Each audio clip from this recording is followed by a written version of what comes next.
toutes sortes d'enfants. Toutes sortes d'enfants, blonds, lumineux, vermeils, dont le bleu paradis visite les sommeils. Quand leurs yeux sont fermés, la nuit dans les alcôves, sont là, groupés devant la cage aux bêtes fauves. Ils regardent. Ils ont sous les yeux l'élément, le gouffre, le serpent tordu comme un tourment, l'affreux dragon, l'onagre inepte, la panthère, le chacal abhorré des spectres qu'ils déterrent, le gorille, fantôme et tigre et ses bandits, les loups et les grands lynx qui tutoyaient jadis les prophètes sacrés accoudés sur des bibles. Et, pendant que ce tas de prisonniers terribles gronde, l'un vil forçat, l'autre arrogant proscrit, que fait le groupe rose et charmant? Il sourit. Le bémel qui gronde et les enfants sourient. Ils admirent. Les voix épouvantables crient, tandis que cet essaim de front plein de rayons, presque ailé, nous émeut comme si nous voyions l'aube s'épanouir dans une Géorgique, tandis que ces enfants chantent. Un bruit tragique va, chargé de colère et de rébellion, du cachot des vautours au bagne des lions. Et le sourire frais des enfants continue. Devant cette douceur suprême, humble, ingénue, obstinée, on s'étonne. Et l'esprit stupéfait songe, comme au vieux temps d'Orphée et de Japheth, et l'on se sent glisser dans la spirale obscure du vertige où tombait Job, Thalès, Épicure, où l'on cherche à tâtons quelqu'un, ténébreux puits, où l'âme dit, répond, où Dieu dit, je n'ai puis. Ah, si la conjecture antique était fondée, si le rêve inquiet des mages de Chaldée, l'hypothèse qu'Hermès et Pythagore font, si ce songe farouche était le vrai profond, la bête parmi nous, si c'était là Tantale, si la réalité redoutable et fatale, c'était ceci, les loups, les bois, les mammons, masques sombres cachant d'invisibles démons.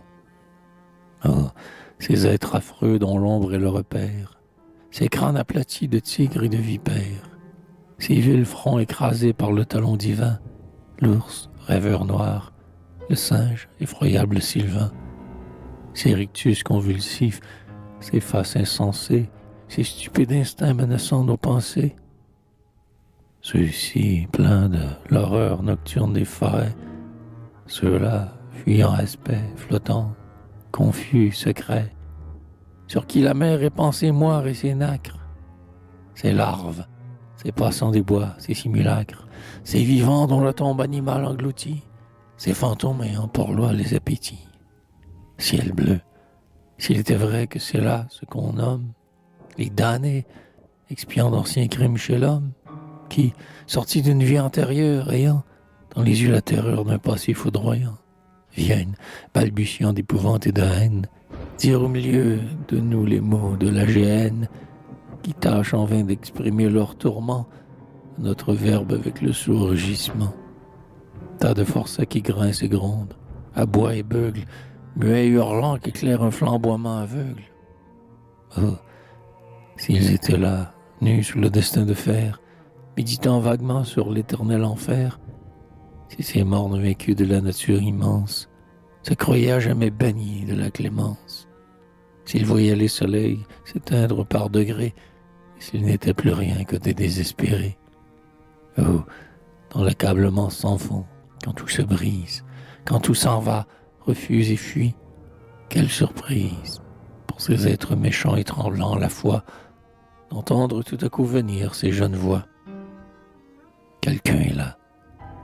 Qui donc? On parle. Au noir problème. Une blancheur paraît sur la muraille blême où chancelle l'obscure et morne vision. Léviathan voit accourir l'Alcyon. Quoi?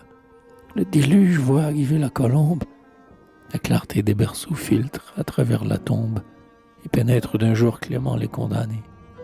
Les spectres ne sont point haïs des nouveaux-nés. Quoi? L'araignée immense ouvre ses sombres toiles. Quel rayon qu'un regard d'enfant, sainte étoile. Mais puisqu'on peut entrer, peut donc s'en aller. Tout n'est donc pas fini. L'azur vient nous parler. Le ciel est plus céleste en ses douces prunelles. C'est quand Dieu, pour venir à des voûtes éternelles, jusqu'à la terre, triste et funeste milieu, passe à travers l'enfant, qu'il est tout à fait Dieu. Quoi? Le plafond difforme aurait une fenêtre. On verrait l'impossible espérance renaître. Quoi? On pourrait ne plus mordre, ne plus grincer. Nous représentons-nous ce qui peut se passer dans les craintifs cerveaux des bêtes formidables, de la lumière au bas des gouffres insondables, une intervention des visages divins, la torsion du mal dans les brûlants ravins, de l'enfer misérable et soudain apaisé, par d'innocents regards purs comme la rosée. Quoi? L'on voit des yeux luire et l'on n'entend des pas. Est-ce que nous savons s'ils ne se mettent pas, ces monstres à songer, sitôt la nuit venue, s'appelant, stupéfaits de cette aube inconnue, qui se lève sur l'arbre et sévère horizon? Du pardon vénérable, ils ont le saint frisson. Il leur semble sentir que les chaînes les quittent. Les échevelements des crinières méditent. L'enfer, cette ruine, est moins trouble et moins noir. Et l'œil presque attendri de ces captifs croit voir, dans un pur demi-jour qu'un ciel lointain azur, grandir l'ombre d'un temple au seuil de la masure. Quoi? L'enfer finirait? L'ombre entendrait raison? Ô clémence, ô lueur dans l'énorme prison, on ne sait quelle attente émeut ces cœurs étranges, quelle promesse au fond du sourire des anges.